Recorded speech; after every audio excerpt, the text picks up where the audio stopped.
il n'y a qu'une seule Dorothée.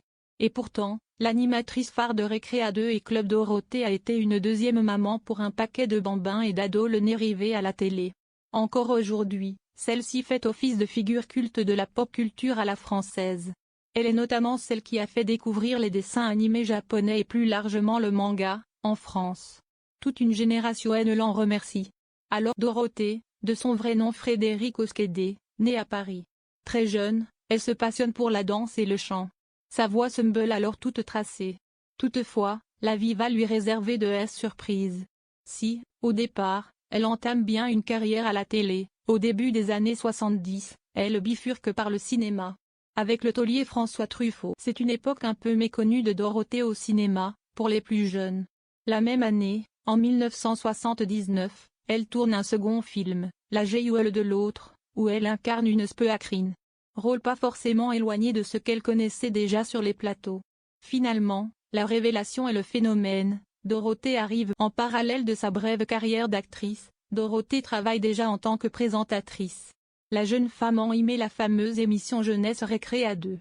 Une deuxième cour de récréation pour les téléspectateurs entre 1978 et 1987. Là, l'animatrice devient un visage familier du petit écran. Et la présentatrice préférée des plus jeunes. Mais une autre émission va encore plus pousser les potards de la célébrité à fond. Il s'agit de Club Dorothée. Un nom qui a le goût d'une Madeleine de Proust pour n'importe quelle idée des années 90. On y découvre des animés destinés à devenir cultes, Goldorak, Capitaine Flamme, Dragon Ball, Les Chevaliers du Zodiaque ou encore Ken. Des divertissements pour les plus jeunes qui créent l'enthousiasme de son public mais provoquent l'ire de certains parents, voire de certains membres de la classe politique. La raison ? Leur violence, majoritairement. D'aucuns évoquent aussi un abrutissement des enfants. Dorothée, elle, bonne copine, est la meilleure VRP des dessins animés japonais à l'époque. Si bien qu'on lui en parle encore plus de 3 décennies plus tard. Pour le meilleur. Et pour Flashback, nous sommes en 2010 sur le plateau de On n'est pas couché. Émission emblématique du samedi soir sur France 2 présentée par Laurent Ruquier à l'époque. Dorothée, elle, vient en promo pour un certain comeback, Merci Dorothée. Là, l'animatrice iconique se heurte au chroniqueur Éric Zemmour.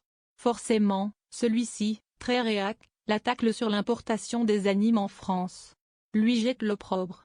Agacée par ses remarques, Dorothée ne se démonte pas pour autant. Elle réplique, on ne savait pas à l'époque. Ce n'est pas moi qui ai décidé que cela allait être des séries cultes. À l'époque, il n'y avait rien de français. Il fallait bien mettre quelque chose à l'antenne. Ce sera finalement Son Goku et tous ses petits camarades. Et c'est très bien comme ça. On dit merci qui ? Merci Dorothée.